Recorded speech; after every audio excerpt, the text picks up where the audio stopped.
ಓಂ ಶಾಂತಿ. ಇಂದಿನ ದಿನಾಂಕ 9/10/2024. ಪ್ರಾರ್ಥ ಮುರುಳಿ ಬಾಪ್ತಾದ ಮಧುಬನ. ಮಧುರ ಮಕ್ಕಳೇ, ವಿಶ್ವದ ರಾಜ್ಯಭಾಗ್ಯವನ್ನು ಬಾಹುಬಲದಿಂದ ಪಡೆಯಲು ಸಾಧ್ಯವಿಲ್ಲ. ಇದಕ್ಕಾಗಿ ಯೋಗ ಬಲ ಬೇಕು. ಇದು ಸಹ ಒಂದು ನಿಯಮವಾಗಿದೆ. ಪ್ರಶ್ನೆ: ಶಿವ ತಂದೆಯು ತಮಗೆ ತಾವೇ ಯಾವ ಆಶ್ಚರ್ಯ ಪಡುತ್ತಾರೆ? ಉತ್ತರ: ತಂದೆಯು ತಿಳಿಸುತ್ತಾರೆ, ಎಂತಹ ಅದ್ಭುತ ನೋಡಿ, ನಾನು ನಿಮಗೆ ಓದಿಸುತ್ತೇನೆ. ಇದನ್ನು ನಾನು ಯಾರಿಂದಲೂ ಎಂದೂ ಸಹ ಓದಿಲ್ಲ. ನನಗೆ ಯಾರೂ ತಂದೆ ಇಲ್ಲ, ನನಗೆ ಯಾವುದೇ ಶಿಕ್ಷಕರಿಲ್ಲ, ಗುರುವೂ ಸಹ ಇಲ್ಲ. ನಾನು ಸೃಷ್ಟಿಚಕ್ರದಲ್ಲಿ ಪುನರ್ಜನ್ಮವನ್ನು ತೆಗೆದುಕೊಳ್ಳುವುದಿಲ್ಲ. ಆದರೂ ಸಹ ನಿಮಗೆ ಎಲ್ಲ ಜನ್ಮಗಳ ಕಥೆಯನ್ನು ಹೇಳುತ್ತೇನೆ. ತಾನು 84 ಜನ್ಮದ ಚಕ್ರದಲ್ಲಿ ಬರುವುದಿಲ್ಲ, ಆದರೆ ಚಕ್ರದ ಜ್ಞಾನವನ್ನು ಸಂಪೂರ್ಣ ಸ್ಪಷ್ಟವಾಗಿ ನೀಡುತ್ತೇನೆ. ಓಂ ಶಾಂತಿ. ಆತ್ಮೀಯ ತಂದೆಯು ನೀವು ಮಕ್ಕಳನ್ನು ಸ್ವದರ್ಶನ ಚಕ್ರಧಾರಿಗಳನ್ನಾಗಿ ಮಾಡುತ್ತಾರೆ. ಅರ್ಥಾತ್ ನೀವು 84 ಜನ್ಮಗಳ ಚಕ್ರವನ್ನು ತಿಳಿದುಕೊಂಡು ಬಿಡುತ್ತೀರಿ. ಮೊದಲು ತಿಳಿದುಕೊಂಡಿರಲಿಲ್ಲ, ಈಗ ತಂದೆಯ ಮೂಲಕ ನೀವು ತಿಳಿದುಕೊಂಡಿದ್ದೀರಿ. 84 ಜನ್ಮದ ಚಕ್ರದಲ್ಲಿ ನೀವು ಅವಶ್ಯವಾಗಿ ಬರುತ್ತೀರಿ. ನೀವು ಮಕ್ಕಳಿಗೆ 84 ಜನ್ಮಗಳ ಚಕ್ರದ ಜ್ಞಾನವನ್ನು ನೀಡುತ್ತೇನೆ. ನಾನು ಸ್ವದರ್ಶನ ಚಕ್ರಧಾರಿಯಾಗಿದ್ದೇನೆ, ಆದರೆ ಪ್ರತ್ಯಕ್ಷದಲ್ಲಿ 84 ಜನ್ಮಗಳ ಚಕ್ರದಲ್ಲಿ ಬರುವುದಿಲ್ಲ. ಶಿವ ತಂದೆಯಲ್ಲಿ ಎಲ್ಲ ಜ್ಞಾನವಿದೆಯೆಂದು ಇದರ ಮೂಲಕ ತಿಳಿದುಕೊಳ್ಳಬೇಕು. ಹಾಗಾದರೆ ಇದರ ಅನುಭವ ಹೇಗೆ ಬಂದಿತು? ನಮಗಾದರೂ ಅನುಭವ ಪ್ರಾಪ್ತಿಯಾಗುತ್ತದೆ. ತಂದೆಯು ಎಲ್ಲಿಂದ ಅನುಭವ ಮಾಡಿ ತಮಗೆ ತಿಳಿಸುತ್ತಾರೆ? ಪ್ರತ್ಯಕ್ಷದ ಅನುಭವವಾಗಬೇಕಲ್ಲವೇ? ತಂದೆಯು ತಿಳಿಸುತ್ತಾರೆ, ನನ್ನನ್ನು ಜ್ಞಾನದ ಸಾಗರನೆಂದು ಹೇಳುತ್ತಾರೆ. ಆದರೆ ನಾನು 84 ಜನ್ಮದ ಚಕ್ರದಲ್ಲಿ ಬರುವುದಿಲ್ಲ. ಮತ್ತೆ ನನ್ನಲ್ಲಿ ಈ ಜ್ಞಾನವು ಎಲ್ಲಿಂದ ಬಂದಿತು?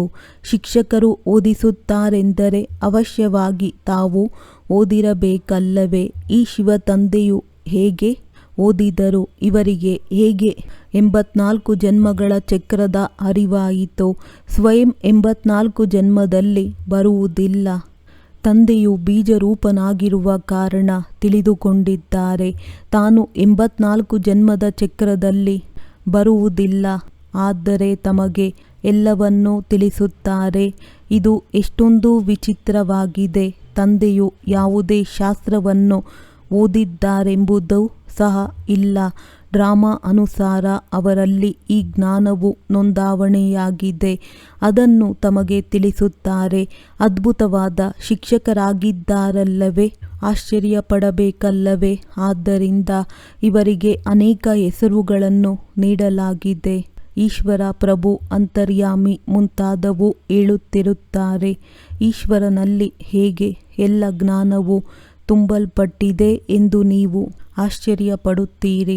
ಅವರಿಗೆ ಇದೆಲ್ಲವೂ ನಿಮಗೆ ತಿಳಿಸಲು ಎಲ್ಲಿಂದ ಬಂದಿತು? ಯಾರಿಂದ ಜನ್ಮವನ್ನು ತೆಗೆದುಕೊಂಡಿದ್ದಾರೆಯೋ ಅವರು ತಿಳಿಸಿರಬಹುದು ಎನ್ನುವುದಕ್ಕೆ ಅವರಿಗೆ ಯಾವುದೇ ತಂದೆಯೂ ಇಲ್ಲ. ತಾವೆಲ್ಲರೂ ಸಹೋದರರಾಗಿದ್ದೀರಿ. ನಿಮ್ಮೆಲ್ಲರಿಗೂ ಅವರೊಬ್ಬರೇ ತಂದೆ ಹೇಗೆ ಆಗುತ್ತಾರೆ?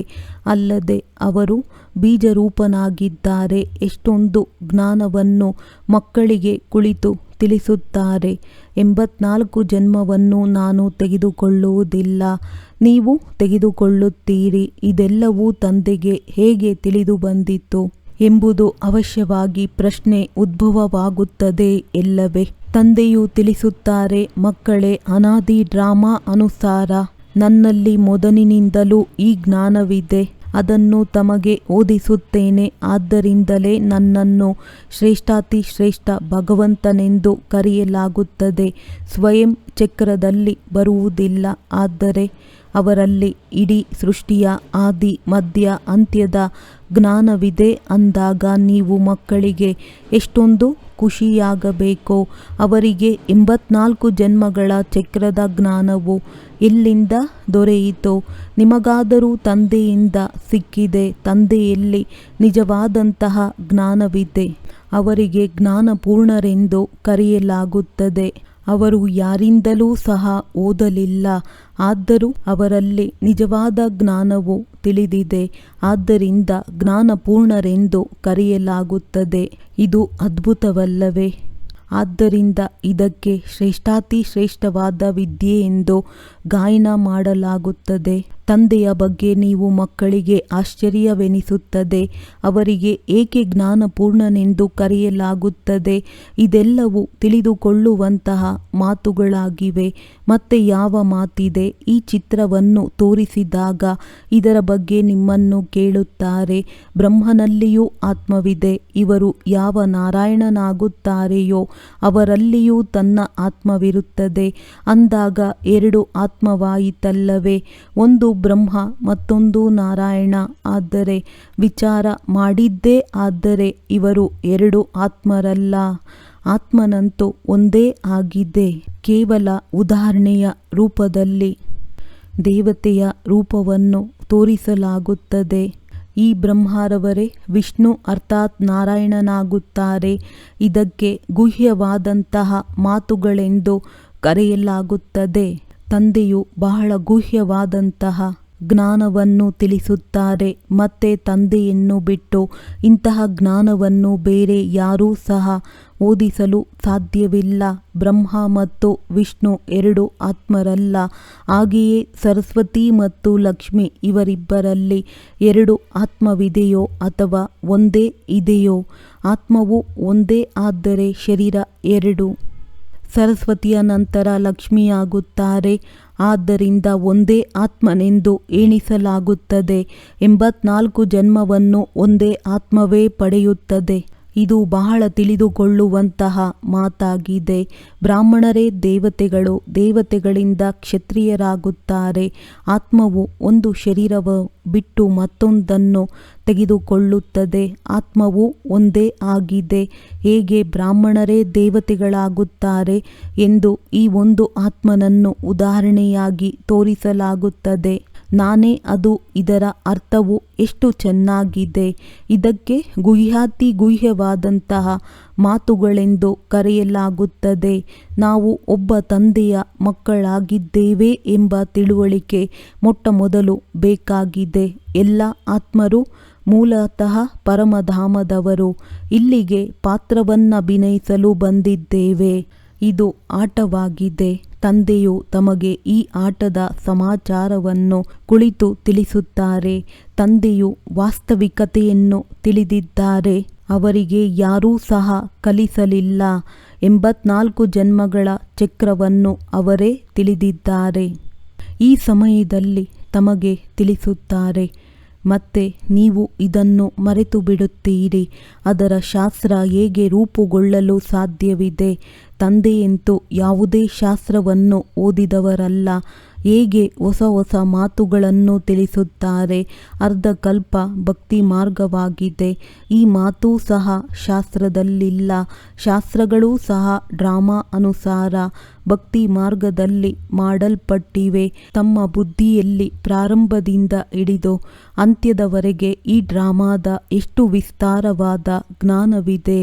ತಂದೆಯು ಅವಶ್ಯವಾಗಿ ಮನುಷ್ಯನ ತನುವನ್ನೇ ಆಧಾರವಾಗಿ ತೆಗೆದುಕೊಳ್ಳಬೇಕಾಗುತ್ತದೆ. ಶಿವತಂದೆಯು ಬ್ರಹ್ಮರವರ ತನುವಿನಲ್ಲಿ ಕುಳಿತು ಈ ಸೃಷ್ಟಿ ಚಕ್ರದ ಜ್ಞಾನವನ್ನು ತಿಳಿಸುತ್ತಾರೆ. ಮನುಷ್ಯರಾದರೂ ಸುಳ್ಳನ್ನು ಸೇರಿಸಿ ಸೃಷ್ಟಿಯ ಆಯಸ್ಸನ್ನು ಎಷ್ಟೊಂದು ದೀರ್ಘವಾಗಿ ಮಾಡಿಬಿಟ್ಟಿದ್ದಾರೆ. ಹೊಸ ಪ್ರಪಂಚವೇ ಮತ್ತೆ ಹಳೆಯದಾಗುತ್ತದೆ. ಹೊಸ ಪ್ರಪಂಚಕ್ಕೆ ಸ್ವರ್ಗವೆಂದು, ಹಳೆಯ ಪ್ರಪಂಚಕ್ಕೆ ನರಕವೆಂದು ಕರೆಯಲಾಗುತ್ತದೆ. ಪ್ರಪಂಚವಂತೂ ಒಂದೇ ಆಗಿದೆ. ಹೊಸ ಪ್ರಪಂಚದಲ್ಲಿ ದೇವಿ ದೇವತೆಗಳು ಇರುತ್ತಾರೆ. ಅಲ್ಲಿ ಅಪಾರ ಸುಖವಿರುತ್ತದೆ. ಇಡೀ ಸೃಷ್ಟಿ ಹೊಸದಾಗಿರುತ್ತದೆ. ಈಗ ಇದಕ್ಕೆ ಹಳೆಯ ಪ್ರಪಂಚವೆಂದು ಕರೆಯಲಾಗುತ್ತದೆ. ಹೆಸರೇ ಕಬ್ಬಿಣದ ಯುಗವೆಂದಾಗಿದೆ. ಹೇಗೆ ಹಳೆಯ ದೆಹಲಿ ಮತ್ತು ಹೊಸ ದೆಹಲಿ ಎಂದು ಕರೆಯಲಾಗುತ್ತದೆ. ಮಧುರ ಮಕ್ಕಳೇ, ಹೊಸ ಜಗತ್ತಿನಲ್ಲಿ ಹೊಸ ದೆಹಲಿ ಇರುತ್ತದೆ ಎಂದು ತಂದೆಯು ತಿಳಿಸುತ್ತಾರೆ. ಹಳೆಯ ಪ್ರಪಂಚದಲ್ಲಿ ಹೊಸ ದೆಹಲಿ ಎಂದು ಕರೆಯುತ್ತಾರೆ. ಇದಕ್ಕೆ ಹೊಸದೆಂದು ಹೇಗೆ ಹೇಳುವುದು? ಹೊಸ ಪ್ರಪಂಚದಲ್ಲಿ ಹೊಸ ದೆಹಲಿ ಇರುತ್ತದೆ ಎಂದು ತಂದೆಯು ತಿಳಿಸುತ್ತಾರೆ. ಅಲ್ಲಿ ಲಕ್ಷ್ಮೀನಾರಾಯಣರು ರಾಜ್ಯ ಮಾಡುತ್ತಾರೆ. ಅದಕ್ಕೆ ಸತ್ಯಯುಗವೆಂದು ಕರೆಯಲಾಗುತ್ತದೆ. ನೀವು ಇಡೀ ಭಾರತದಲ್ಲಿ ರಾಜ್ಯವನ್ನು ಮಾಡುತ್ತೀರಿ. ನಿಮ್ಮ ಗದ್ದಿಯು ಯಮುನಾ ನದಿಯ ತೀರದಲ್ಲಿರುತ್ತದೆ. ಕೊನೆಯಲ್ಲಿ ರಾವಣ ರಾಜ್ಯದಲ್ಲಿಯೂ ಸಹ ಗದ್ದಿಯು ಇಲ್ಲಿಯೇ ಇದೆ. ರಾಮರಾಜ್ಯದ ಗದ್ದಿಯೂ ಸಹ ಇಲ್ಲಿಯೇ ಇರುತ್ತದೆ. ಆದರೆ ಹೆಸರು ದೆಹಲಿ ಎಂದು ಇರುವುದಿಲ್ಲ. ಅದಕ್ಕೆ ಫರಿಸ್ತಾನವೆಂದು ಕರೆಯಲಾಗುತ್ತದೆ. ಯಾವ ರಾಜನು ಆಡಳಿತ ಮಾಡುತ್ತಾನೆಯೋ ಅಂತಹ ಹೆಸರನ್ನಿಡುತ್ತಾನೆ. ಈ ಸಮಯದಲ್ಲಿ ಎಲ್ಲರೂ ಹಳೆಯ ಪ್ರಪಂಚದಲ್ಲಿದ್ದಾರೆ. ಹೊಸ ಪ್ರಪಂಚದಲ್ಲಿ ಹೋಗಲು ನೀವು ಓದುತ್ತಿದ್ದೀರಿ.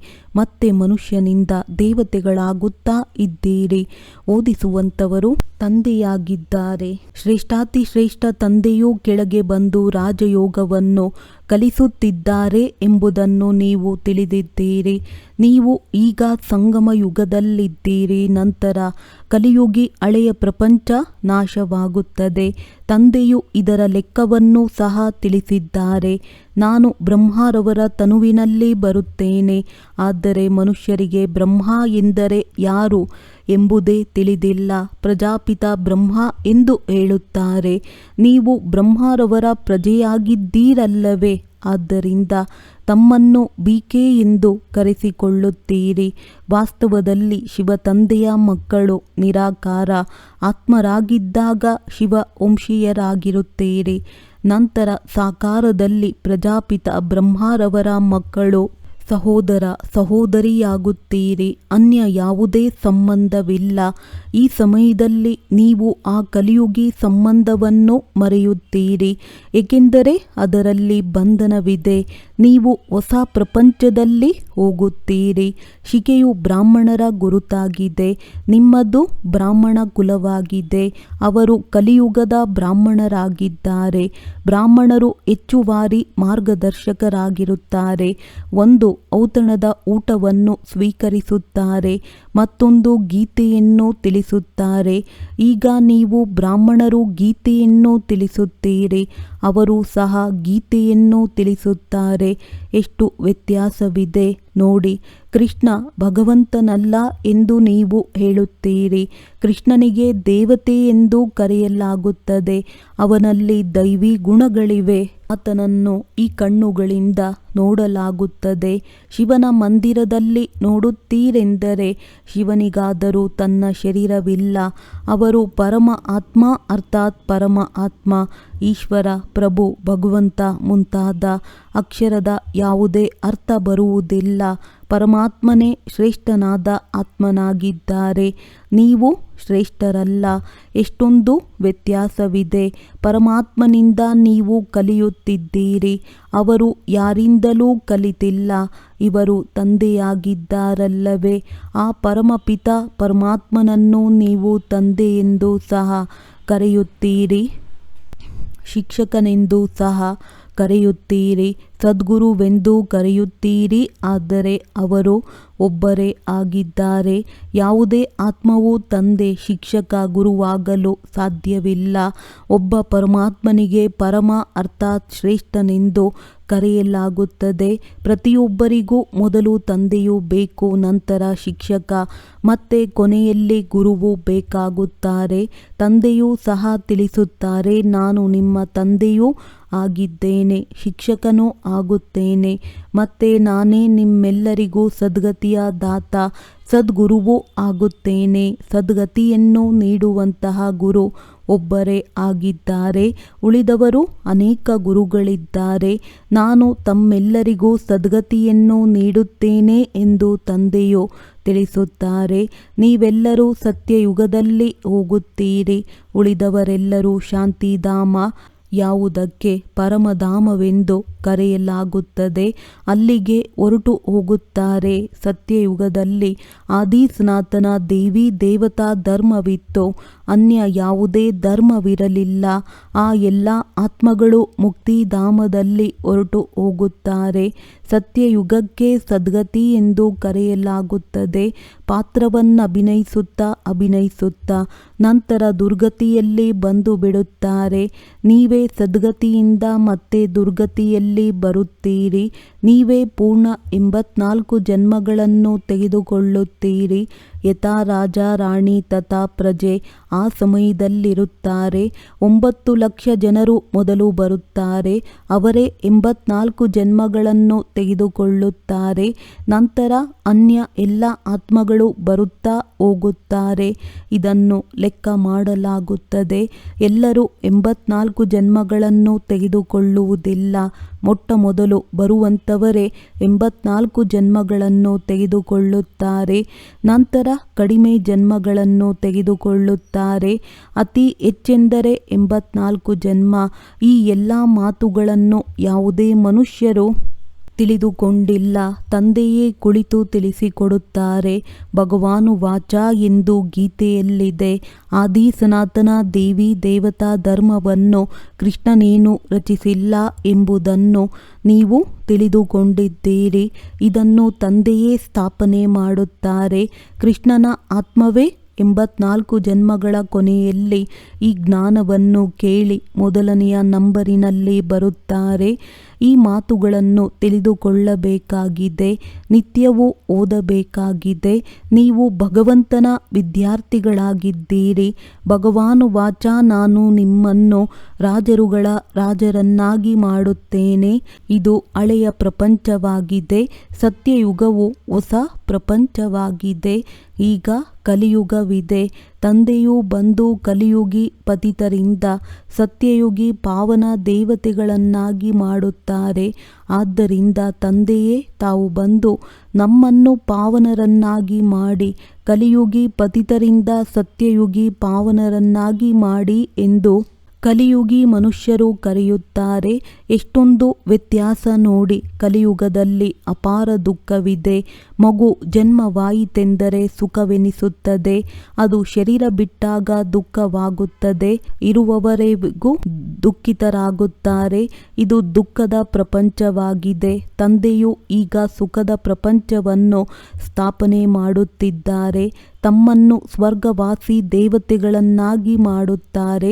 ನೀವೀಗ ಪುರುಷೋತ್ತಮ ಸಂಗಮ ಯುಗದವರಾಗಿದ್ದೀರಿ. ಉತ್ತಮರಿಗಿಂತ ಉತ್ತಮ ಪುರುಷ ಅಥವಾ ನಾರಿಯರು ಆಗುತ್ತೀರಿ. ನೀವು ಲಕ್ಷ್ಮೀನಾರಾಯಣರಾಗಲು ಬರುತ್ತೀರಿ. ವಿದ್ಯಾರ್ಥಿಗಳು ಶಿಕ್ಷಕರೊಂದಿಗೆ ಯೋಗವನ್ನು ಇಡುತ್ತಾರೆ. ಏಕೆಂದರೆ ಇವರ ಮೂಲಕ ನಾವು ಓದಿ ಇಂಥವರಾಗುತ್ತೇವೆ ಎಂಬುದು ತಿಳಿದಿರುತ್ತದೆ. ಇಲ್ಲಿ ನೀವು ಪರಮಪಿತ ಪರಮಾತ್ಮ ಶಿವನ ಜೊತೆ ಯೋಗವನ್ನು ಜೋಡಿಸುತ್ತೀರಿ. ಅವರು ತಮ್ಮನ್ನು ದೇವತೆಗಳನ್ನಾಗಿ ಮಾಡುತ್ತಾರೆ. ಯಾರಿಗೆ ನೀವು ಸಾಲಿಗ್ರಾಮ ಮಕ್ಕಳಾಗಿದ್ದೀರಿ. ನಾನು ನಿಮ್ಮ ತಂದೆಯಾಗಿದ್ದೇನೆ. ನನ್ನನ್ನು ನೆನಪು ಮಾಡಿ ತಮ್ಮನ್ನು ಆತ್ಮನೆಂದು ತಿಳಿದು ತಂದೆಯನ್ನು ನೆನಪು ಮಾಡಿ. ಅವರೇ ಜ್ಞಾನಪೂರ್ಣನಾಗಿದ್ದಾರೆ. ತಂದೆಯು ನಿಮಗೆ ಸತ್ಯ ಗೀತೆಯನ್ನು ತಿಳಿಸುತ್ತಾರೆ. ಆದರೆ ಅವರೇನೂ ಓದಿಲ್ಲ. ನಾನು ಯಾರ ಮಗನೂ ಅಲ್ಲ, ಯಾರಿಂದಲೂ ಕಲಿತವನೂ ಅಲ್ಲ. ನನಗೆ ಯಾವುದೇ ಗುರುಗಳಿಲ್ಲ ಎಂದು ತಂದೆಯು ತಿಳಿಸುತ್ತಾರೆ. ನಾನು ಮತ್ತೆ ನೀವು ಮಕ್ಕಳ ತಂದೆ ಶಿಕ್ಷಕ ಸದ್ಗುರುವಾಗಿದ್ದೇನೆ. ಅವರಿಗೆ ಪರಮಾತ್ಮನೆಂದು ಕರೆಯಲಾಗುತ್ತದೆ. ಇಡೀ ಸೃಷ್ಟಿಯ ಆದಿ ಮಧ್ಯ ಅಂತ್ಯವನ್ನು ತಿಳಿದುಕೊಂಡಿದ್ದಾರೆ. ಅವರು ಬಂದು ಎಲ್ಲಿಯವರೆಗೂ ತಿಳಿಸುವುದಿಲ್ಲವೋ ಅಲ್ಲಿಯವರೆಗೆ ನೀವು ಆದಿ ಮಧ್ಯ ಅಂತ್ಯವನ್ನು ತಿಳಿದುಕೊಳ್ಳಲು ಸಾಧ್ಯವಿಲ್ಲ. ಈ ಚಕ್ರವನ್ನು ತಿಳಿದುಕೊಳ್ಳುವುದರಿಂದ ನೀವು ಚಕ್ರವರ್ತಿ ರಾಜರಾಗುತ್ತೀರಿ. ನಿಮಗೆ ಈ ಬ್ರಹ್ಮ ತಂದೆಯು ಓದಿಸುವುದಿಲ್ಲ.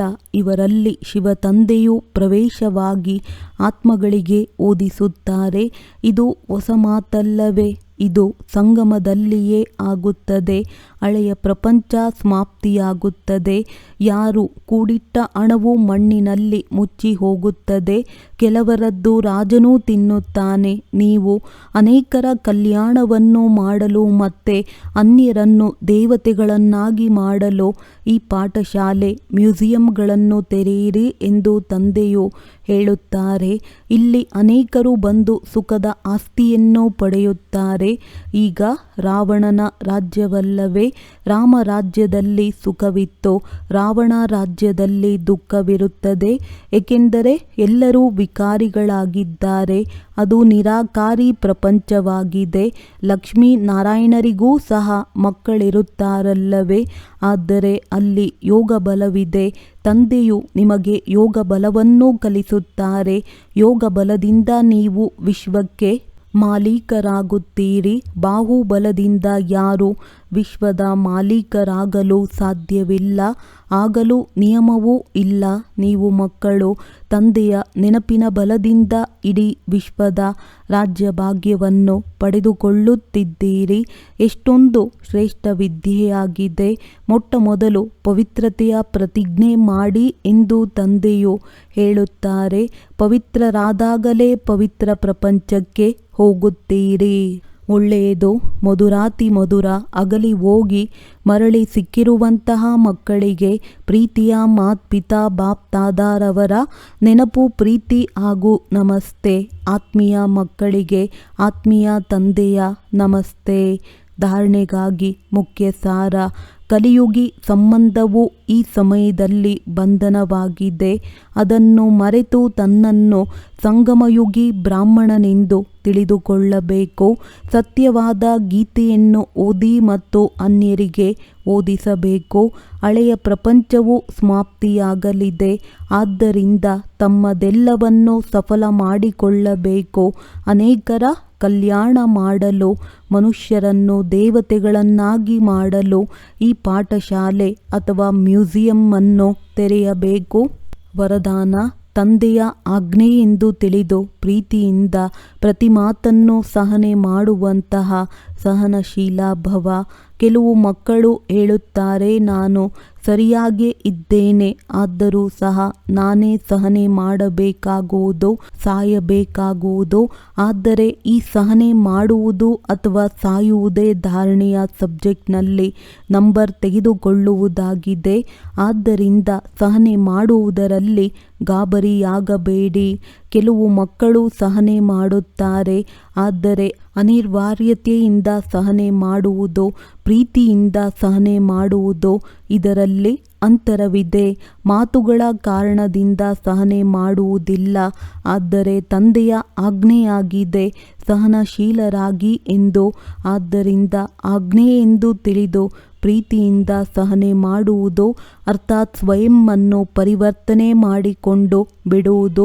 ಇದಕ್ಕೆ ಮಾರ್ಕ್ ಸಿಗುವುದು. ಸ್ಲೋಗನ್: ಯಾರು ಸದಾ ಖುಷಿಯ ಟಾನಿಕ್ ಅನ್ನು ತೆಗೆದುಕೊಳ್ಳುತ್ತಾರೆ ಅವರು ಆರೋಗ್ಯವಾಗಿರುತ್ತಾರೆ. ಒಳ್ಳೆಯದು. ಓಂ ಶಾಂತಿ.